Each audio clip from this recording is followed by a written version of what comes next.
नमस्कार मेरे प्यारे बच्चों, विद्यार्थियों, जो भी हिंदी भाषा से का ज्ञान हासिल करना चाहते हो। मैंने अपने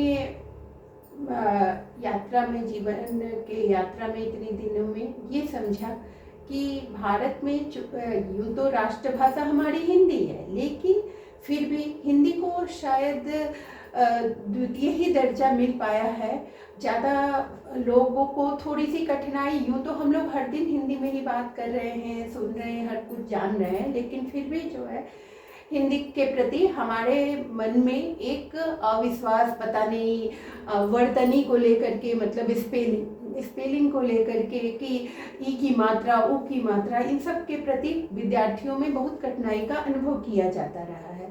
और मेरी ये कोशिश है कि विद्यार्थियों के मन से हिंदी के प्रति जो ये थोड़ा सा संशय, थोड़ा सा भय उनके मन में स्थित हो, वो हटा लें और उसको दूर करने के लिए में मेरी कुछ सहायता हो सके मेरे द्वारा। इसी कोशिश के लिए और इसी बात को सही करने के लिए मैंने ये सीरीज बनाने की कोशिश की है और आशा करती हूँ कि मेरे इस कोशिश से आप लोग लाभान्वित होंगे और आप लोगों की हिंदी सुधर जाएगी। अगर आप लोगों की हिंदी सुधर जाएगी तो कहीं ना कहीं मुझे बहुत ही खुशी महसूस होगी। और इसी क्रम में मैं सबसे पहले कक्षा सप्तम अष्टम के लिए हिंदी व्याकरण के प्रथम पाठ को लेकर के आज आप लोगों के सामने उपस्थित हुई हूँ।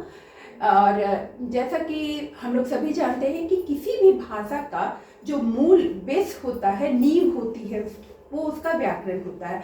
यदि आप व्याकरण अच्छी तरह से समझ जाते हैं तो आपको उस भाषा में कोई दिक्कत नहीं आएगी। और दूसरी बात है, मेरे पढ़ाने में सबसे ज़्यादा मैंने ये अनुभव किया अपने अध्यापन कार्य के दौरान कि आप किसी भी भाषा को अगर समझना चाहते हैं अच्छी तरह से, तो पहले तो उसके व्याकरण को बहुत अच्छे से समझें और उसके बाद कहीं ना कहीं कंपैरिजन करके, तुलनात्मक तरीके से अगर आप उसका अध्ययन करते हैं, मतलब कहने का कि आप अगर इंग्लिश मीडियम में, आजकल प्राय सभी विद्यार्थी इंग्लिश मीडियम में पढ़ते हैं, इंग्लिश का एक क्रेज है हमारे बीच में। कहते हैं ना कि हमारे देश में ज्ञानी किसे कहा जाता है जिसे अंग्रेजी आती हो। लेकिन जब जिस बच्चे को अपनी मातृभाषा, अपनी राष्ट्रभाषा नहीं पता हो, उसको मेरे हिसाब से वो कभी भी दूसरी भाषा में उतनी महारत हासिल नहीं कर सकता है। क्योंकि हम लोग कहते हैं ना कि पहले अपनी माँ की को पहचानो, फिर अपने अंकल आंटी को पहचानो। सेम चीज़ यहाँ पे है कि भाषाएं सभी समान हैं और सभी का अपने आप में बहुत महत्व है और हमें जानना भी चाहिए, क्योंकि हमें विश्व को जानना है तो हमें सारी भाषाओं का जितना अधिक ज्ञान हो सके उतना अच्छा है। लेकिन उसके लिए सबसे पहले जरूरी है कि हम अपनी राष्ट्रभाषा का सम्मान करें और राष्ट्रभाषा को जानें। और इसी क्रम में और इसी चीज़ को जगाने के लिए कहीं ना कहीं मेरे मन में आया कि मैं इस दिशा में शायद कुछ ऐसा कर सकूं जिससे कि सारे विद्यार्थी अगर लाभान्वित हों तो मुझे बहुत अच्छा लगेगा। और इसी के साथ सबसे पहले कक्षा सप्तम अष्टम के लिए मैं व्याकरण का प्रथम अध्याय लेकर के आई हूँ। आशा है आप सभी विद्यार्थियों का मुझे स्नेह प्राप्त होगा और आप सभी इससे लाभान्वित होंगे और मेरे विषय को पहचान करके और समझने की कोशिश करेंगे। तो चलिए हम लोग शुरू करते हैं अपने कक्षा के प्रथम अध्याय, जो कि प्राय अगर आप गौर करें तो षष्ठम, सप्तम, अष्टम, सब हर एक क्लास का हिंदी व्याकरण का ये पहला पाठ होता है। तो अगर मेरा ये भी कहना है कि अगर एक साल एक बार आप इसको ध्यानपूर्वक पढ़ लेंगे तो आपको कभी भी कठिनाई आएगी ही नहीं। और कम से कम आप चाहे इंग्लिश मीडियम में पढ़ रहे हो या हिंदी मीडियम में पढ़ रहे हो, लेकिन कक्षा 10वीं तक आपका एक विषय हिंदी रहता है। और अगर इससे आपका भय छूट जाता है और आप अच्छे मार्क्स इसमें ले आते हैं, आपका अंक इसमें अच्छा आता है, तो कहीं ना कहीं आपके परसेंटेज को इसमें फायदा होता है। तो किसी भी विषय को कमतर तो ऐसे भी नहीं आंकना चाहिए। तो चलिए खैर, तो पहले आपका चैप्टर है भाषा, लिपि और व्याकरण। हम हर एक शब्द को पहले पहचानें और कहीं ना कहीं मेरा ये फंडा भी रहता है, मेरे पढ़ाने में ये मूल रहेगा कि मेरा ये मानना है कि अगर आप शब्द जानते हैं, उस शब्द का अर्थ जानते हैं और उससे संबंधित एक उदाहरण, मात्र एक उदाहरण, ज़्यादा नहीं, मात्र एक उदाहरण जानते हैं तो आप उस पूरे चैप्टर को जानते हो, और पूरे चैप्टर को जानते हो तो उससे संबंधित किसी भी सवाल को आप आसानी से हल कर सकते हैं, क्योंकि हमें कम समय में अधिक से अधिक ज्ञान हासिल करने का अपने मन में हमेशा कोशिश रखनी चाहिए और इस दिशा में हमें प्रयत्न करना चाहिए। और इसी के लिए मैं आप लोगों का सहयोग करना चाहती हूँ। तो सबसे पहला शब्द है हमारा भाषा। भाषा यानी कि जो भाष धातु से बना हुआ होता है। धातु किसको कहते हैं? किसी भी शब्द का जो मूल होता है, जिससे कि उस शब्द उत्पन्न हुआ, एक तरह से ऐसे समझिए तो वो, और उसका अर्थ ही होता है बोलना। ठीक है, तो पुराने समय में जब लोग नए मानव जाति का प्रादुर्भाव हुआ था, मानव जाति की उत्पत्ति हुई थी, तो लोग संकेतों में, इशारों में बात करते थे, जैसे जानवर करते हैं ना, पशु, अन्य पशु करते हैं, क्योंकि हम लोग भी क्या है, हम लोग एक इवॉल्व, विकसित जानवर ही तो है, तो हम लोग संकेतों में ही बात करते थे। फिर हमने चित्र बनाना सीखा, चित्र वाली भाषाएं हुई, तो वो सब सांकेतिक भाषा के अंतर्गत आती हैं, लेकिन व्याकरण के दृष्टि से उनको भाषा नहीं कहा जाता था। लेकिन शुरुआती दौर के लिए वही भाषा थी। तो भाषा किसे कहते हैं? एक साधारण सी परिभाषा है कि हमारे मन के विचारों के आदान प्रदान, आना जाना, यानी कि दूसरे की बात हम समझें, हमारी बात दूसरे समझें, आदान प्रदान के साधन मात्र को भाषा कहते हैं। वो कोई भी हो सकता है, कुछ भी हो सकता है, उसमें कोई भी दिक्कत नहीं है। ठीक है, तो विचारों के आदान प्रदान का साधन मात्र ही भाषा है। बस सरल सी ये बात है जो कि आपको चौथे पांचवें क्लास से सिखाई जाती है, लेकिन मैंने ये महसूस किया अपने अध्यापन के कार्य के दौरान कि 9th 10th के भी बच्चों से ये साधारण सी बात पूछी जाती है तो वो नहीं बता पाते हैं। ऐसा तो नहीं होना चाहिए, है ना। अगर आप लोगों को कहीं भी कोई कठिनाई लगे तो आप मेरे चैनल पर इससे संबंधित सवाल पूछ सकते हैं, और मैं उसको और भी आसान तरीके से, क्योंकि मुझे ये जानना है कि बच्चों को ये जानने में, ये समझने में दिक्कत कहाँ आ रही है, क्योंकि बात तो बहुत ही आसान सी है। ठीक है ना, बस थोड़ा सा एक दो बार पढ़ने की जरूरत है। तो विचारों के आदान प्रदान का साधन भाषा है। और भाषा के कितने रूप होते हैं? तो भाषा के मुख्यतः 2 रूप होते हैं। कौन कौन से? मौखिक और लिखित। ठीक है, मौखिक जो मुंह से हम लोग बोलते हैं, मुख से बोलते हैं, वो मौखिक, जो कहते हैं जिसमें, और जिसमें कोई कुछ सुन रहा है, कोई कुछ कह रहा है।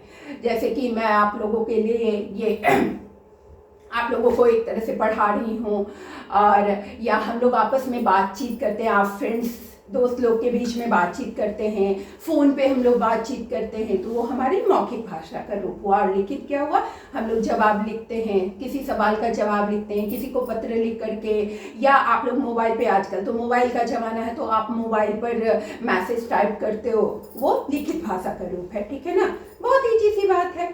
पहले सांकेतिक भाषा को भी भाषा का एक रूप माना जाता था, लेकिन व्याकरण के दृष्टिकोण से अब नहीं माना जाता है, इस वजह से क्योंकि जरूरी नहीं है, संकेतों से बहुत कम आदमी एक दूसरे की बात आजकल समझ पाते हैं। पहले ये कॉमन था, लेकिन अब बहुत कम लोग समझ पाते हैं। तो खैर, तो भाषा के मुख्यतः 2 रूप हुए, मौखिक और लिखित। समझ गए होंगे शायद आप, है ना। और अगर कहीं कोई इसमें भी दिक्कत हो तो आप लोग जरूर मुझसे सवाल पूछिएगा, मैं आप लोगों के लिए हमेशा उपलब्ध रहना चाहूँगी। उसके बाद अब हम लोग अपने नेक्स्ट अगले बिंदु पर आते हैं, और वो क्या है? भाषा, बोली। अब बोली क्या है? बोली किसी छोटे क्षेत्र में बोली जाती है, लेकिन अब इससे पहले एक और बात हम लोग ये जान लें कि भाषा जो है अलग अलग क्षेत्र में कितने एरिया में बोली जा रही है, कितने क्षेत्र में बोली जा रही है, उस आधार पर, उसके प्रयोग के आधार पर भाषा को अलग अलग रूप में बांटते हैं। जैसे कि हमारी राष्ट्रभाषा, राष्ट्र यानी कि देश, और देश में जो सबसे अधिक लोगों के द्वारा बोली या समझी जाती है उसको हम लोग राष्ट्रभाषा कहते हैं। हमारे देश को जब आज़ादी मिली, है ना, हमारे देश को आज़ादी कब मिली? 15 अगस्त 1947 में हमारे देश को आज़ादी मिली। और आज़ादी के बाद ये महसूस किया गया कि किसी भी देश की राष्ट्रभाषा किसको बनाते हैं? जो अधिक से अधिक लोगों के द्वारा बोली और समझी जाती है। और तब महसूस किया गया कि हिंदी का इसमें स्थान होना चाहिए, और इसीलिए हमारे देश की राष्ट्रभाषा और राजभाषा ये दोनों ही हिंदी है। क्यों हिंदी है? राजभाषा किसको कहते हैं? राजभाषा वो भाषा होती है जिसमें कि देश में सारे सरकारी काम किए जाते हैं, मतलब ऑफिसों में, कार्यालयों में, वहाँ पे वो मान्य भाषा मानी जाती है, उसको हम लोग राजभाषा कहते हैं। पर हमारे देश में अंग्रेजी को भी वो स्थान दिया गया है, क्योंकि अंग्रेजों की गुलामी हमने क्या की है, 200 साल, समझ सकते हैं ना कि कितना लंबा समय होता है। आपको हमारी उम्र होती है 10 साल, 20 साल, 25 साल, तो हम लोग कहते हैं कि हम लोग बचपन से ऐसा काम करते आए ना, इसीलिए हमें तो इस चीज़ की आदत हो गई है और हम अपने को बदल नहीं सकते हैं, समझ सकते हैं। 200 साल तक हमने अंग्रेजों की गुलामी सही, तो हम लोग उनके गुलाम तो मानसिक रूप से, शारीरिक रूप से भले ही हम लोग स्वतंत्र हो गए हों, लेकिन मानसिक रूप से तो हमारी गुलामी आज तक ना खत्म हुई है। इसीलिए ना हम लोग अपनी भाषा से ऊपर इंग्लिश को जगह दिए हुए हैं। भाषा सीखना बुरा नहीं है, मैं ये बार बार कहूंगी, लेकिन अपनी भाषा को नीचे रखना और दूसरे की भाषा को ऊपर रखना कहीं से जायज नहीं है। सोच करके देखिएगा और कमेंट करके भी आप बता सकते हैं, कोई दिक्कत नहीं है, ठीक है ना। सभी के विचार मेरे लिए अनुकरणीय है, उस पर विचारणीय है, ठीक है। तो इसलिए अंग्रेजी को भी हमारे देश में राजभाषा का स्थान दिया गया। क्यों? क्योंकि कुछ लोग ऐसे हैं जो इंग्लिश में ही काम कर पाते हैं, तो ठीक है भाई, काम होना चाहिए, है ना। तो राजभाषा हिंदी और इंग्लिश दोनों को उसकी मान्यता दी।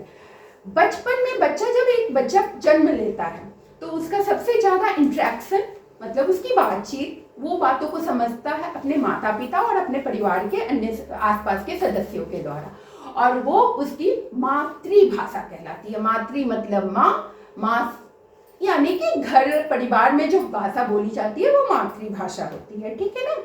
उसके बाद एक आता है प्रादेशिक भाषा। एक प्रदेश में, मतलब पूरे देश में नहीं, उसके एक छोटे से हिस्से में जो भाषा बोली जाती है वो हो जाती है आपको प्रादेशिक भाषा। तो इस तरह से एक और भाषा आजकल नया सुनने में आता है, ये वर्ड मानक भाषा। मानक भाषा उस भाषा को कहते हैं जो जानकार व्यक्ति लोग कुछ भाषा के किसी एक रूप को निश्चित करके और सब कोई उसका अनुसरण करते हैं। होता क्या है ना कि हम लोग एक क्षेत्र में अलग चीज बोलते हैं किसी एक ही चीज के लिए, दूसरे, अब जैसे माँ एक शब्द है, कहीं अम्मा बोलते हैं, कहीं माई बोलते हैं, ठीक है ना, आप भी जानते होंगे। तो इस तरह से अलग अलग वर्ड से या शब्दों से उसका उच्चारण करते हैं।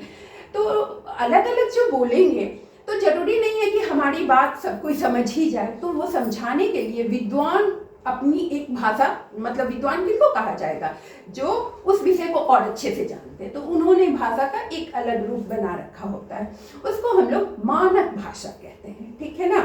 तो इस तरह से समझ सकते हैं कि भाषा के कितने ही रूप हैं। और तब हम लोग आते हैं बोली पर।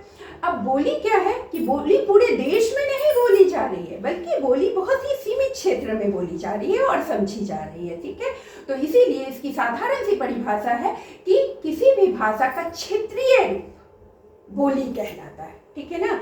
अब एक सब्जी का ही नाम अगर हम लोग उदाहरण के तौर पर लें तो पता नहीं आप लोग, कद्दू है, कोई उसी को कोहड़ा कहीं पर बोलते हैं, कोई उसी को कदीमा बोलते हैं। बहुत बार हम लोग कंफ्यूज कर जाते हैं कि अरे इसको तो ये बोलते थे पर मेरे तरफ तो इसको ये बोलते हैं। ऐसा आपके साथ भी कभी अगर गौर करते होंगे तो ऐसा किसी भी शब्द में हो सकता है। तो वो जो है क्षेत्र विशेष की भाषा एक होती है, उसको हम लोग बोली वहाँ की कहते हैं। हमारे देश में अनेक तरह की भाषाएं बोली जाती है, क्योंकि हमारा देश विविधताओं से भरा हुआ देश है। चाहे तो उसकी सांस्कृतिक बनावट को देख लें, भौगोलिक स्वरूप को देख लें, हमारा देश विविधताओं से, मतलब अनेक प्रकार की चीजों से भरा पूरा हुआ देश है। तो इसलिए हमारे देश में भाषाएं भी बहुत विविध होती हैं। तो अनेक भाषाएं यूं तो है, लेकिन उनमें से 22 भाषा को संविधान के द्वारा मान्यता दिया गया है कि वो उनको जो है हमारे देश में भाषा के रूप में मान्यता दिया गया। वो कितने हैं? 22, यानी कि 22, ठीक है। ये भी याद रखने की चीज है। हमारा संविधान कब बना था? 26 जनवरी 1949, 1949 ईस्वी को, और इसीलिए 14 सितंबर 1949 को उसके बाद देखिए देश आज़ाद हुआ, धीरे धीरे कानून बना अपना, धीरे धीरे सारी चीज़ों की सेटिंग हुई, और उसके बाद ये निर्णय किया गया कि हिंदी राष्ट्रभाषा है, और इसीलिए प्रत्येक वर्ष हम लोग जो है ना 14 सितंबर को हिंदी दिवस के रूप में मनाते हैं। ये भी बहुत इम्पोर्टेंट है।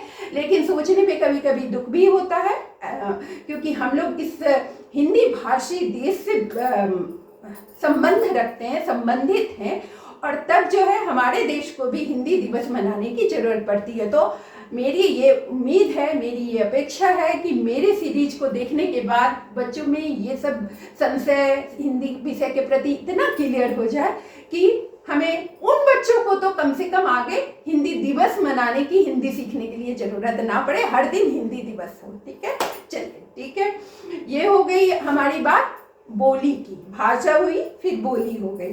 अब हम लोग आते हैं अगले अपने पॉइंट, अपने बिंदु लिपि पे। ठीक है, लिपि किसे कहते हैं? लिपि किसी भी भाषा को जब हम लोग लिखते हैं तो किसी न किसी तरह के चिन्हों का प्रयोग करते हैं। ठीक है ना, आप गौर करें, उर्दू अलग तरीके से लिखी जाती है, मराठी अलग तरीके से लिखी जाती है, उड़िया अलग तरीके से लिखी जाती है, बंगाली अलग तरीके से लिखी जाती है, हिंदी अलग तरीके से लिखी जाती है।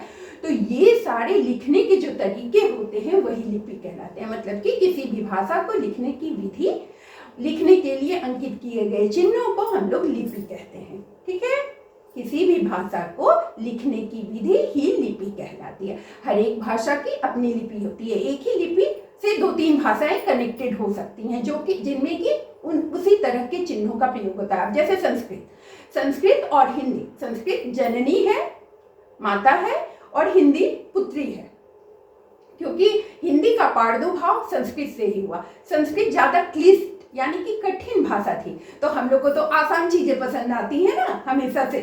हम लोग सभी थोड़े से दिमाग से आलसी होते हैं, सभी को। ऐसा नहीं कि आप आलसी होते हैं, ऐसा कुछ मैं नहीं कह रही हूँ, हम लोग सभी ऐसे ही होते हैं कि हम लोग को जब आसान रास्ता दिखता है ना, तो हम लोग को कठिन चढ़ाई करने में मजा नहीं आता है।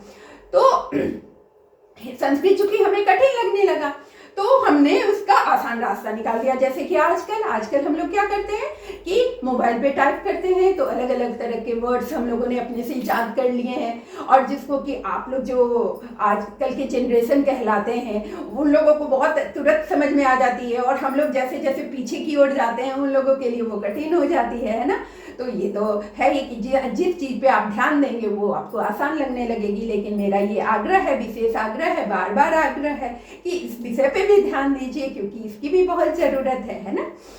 तो उन चिन्हों को ही हम लोग लिपि कहते हैं। तो जैसे देवनागरी, संस्कृत की भी लिपि देवनागरी है, हिंदी की भी लिपि देवनागरी है, गुजराती की भी लिपि देवनागरी है, क्योंकि इन सारे की चिन्ह कहीं ना कहीं लगभग मैच करते हैं। थोड़ा बहुत डिफरेंस आता, पर लगभग मैच करते हैं।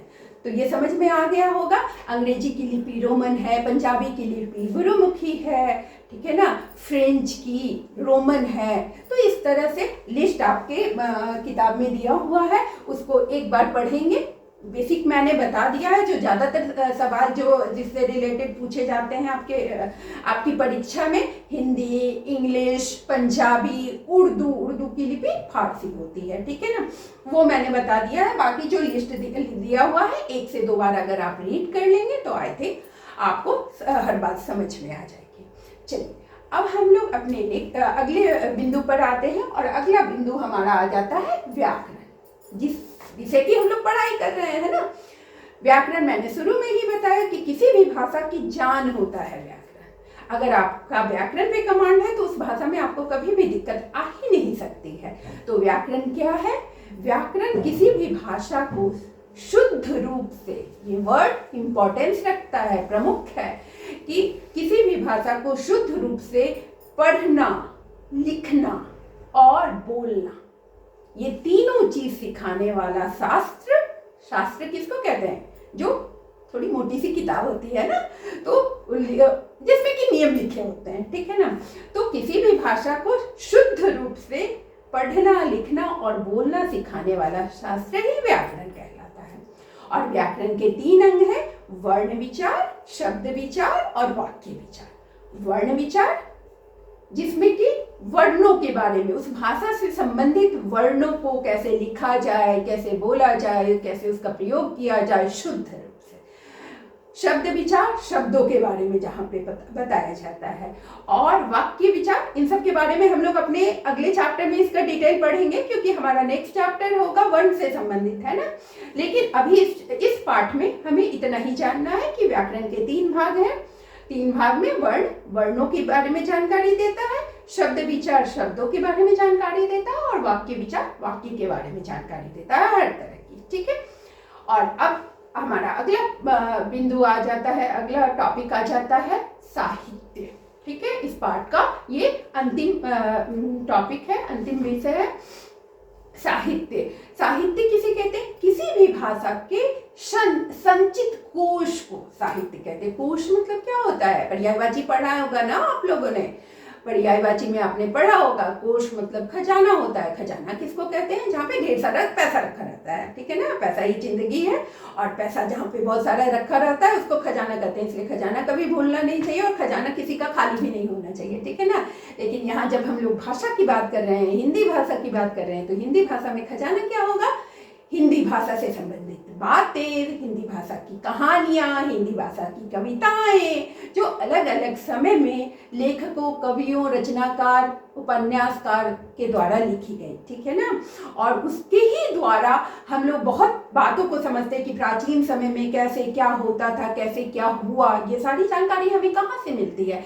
कहीं ना कहीं। ठीक है कि आज के ज़माने में आप गूगल सर्च करते हो, बहुत अच्छी बात है, गूगल सर्च करके, और बहुत सारे ऐप अब निकल चुके हैं, उन सब से आप जानकारी इकट्ठा करते हो। लेकिन जब तक मोबाइल नहीं था तब तक क्या लोग अनपढ़ थे? नहीं ना थे, पढ़े तभी मोबाइल बन पाया।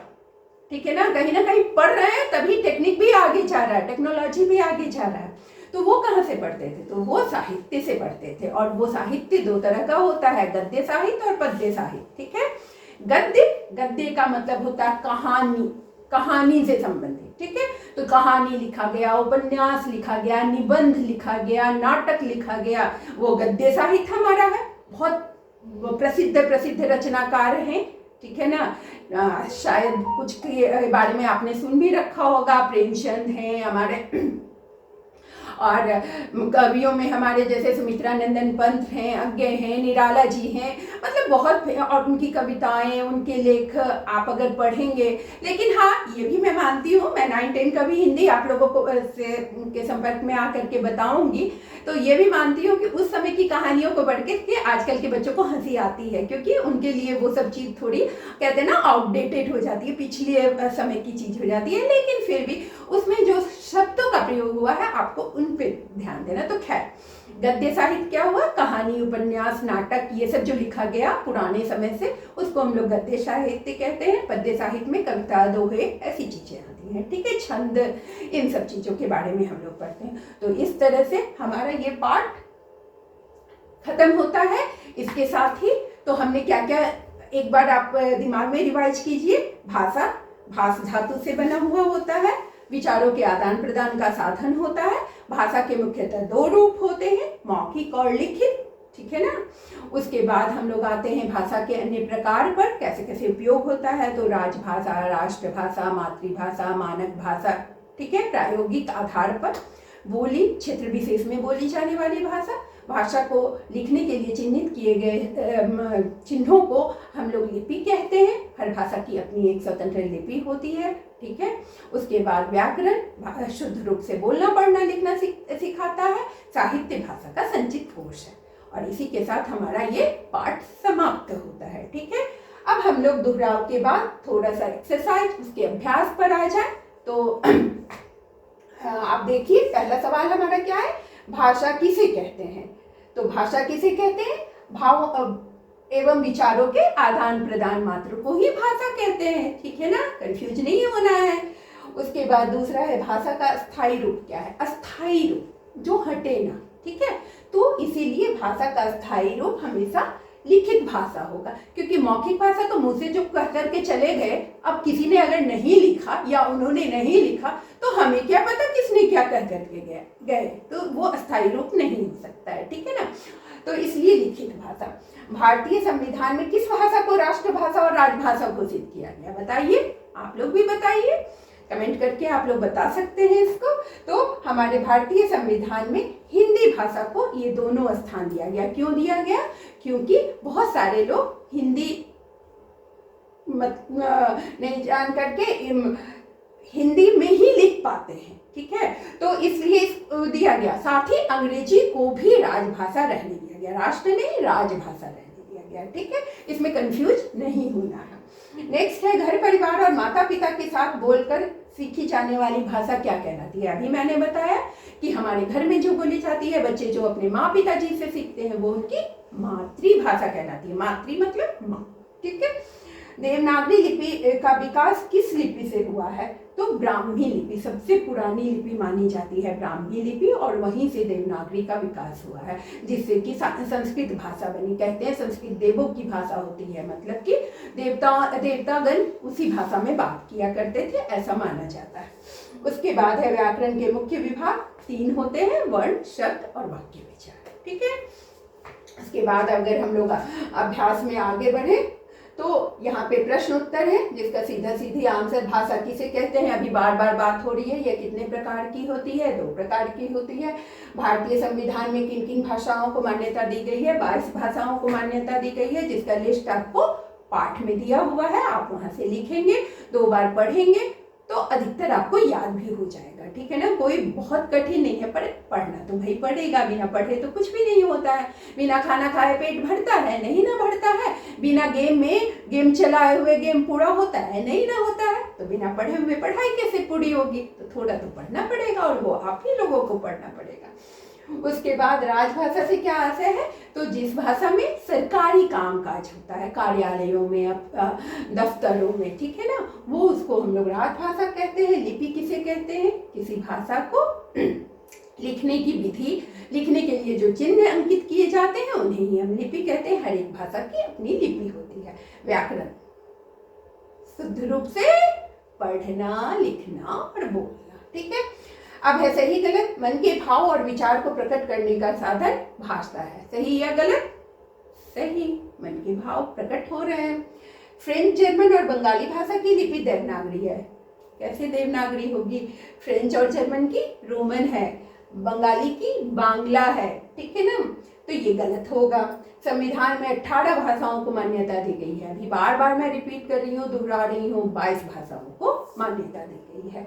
किसी प्रदेश में बोली जाने वाली भाषा प्रादेशिक भाषा, बिल्कुल सही, प्रदेश में बोली जाने वाली भाषा प्रादेशिक भाषा। राष्ट्रभाषा देश के अधिकतर निवासियों द्वारा प्रयोग की जाती है, एकदम सही। किसी भी देश में जो अधिक से अधिक लोगों के द्वारा बोली जाती है उसी को राष्ट्रभाषा घोषित किया जाता है, ठीक है। इन राज्यों में बोली जाने वाली भाषाएं लिखिए। महाराष्ट्र मराठी, तमिलनाडु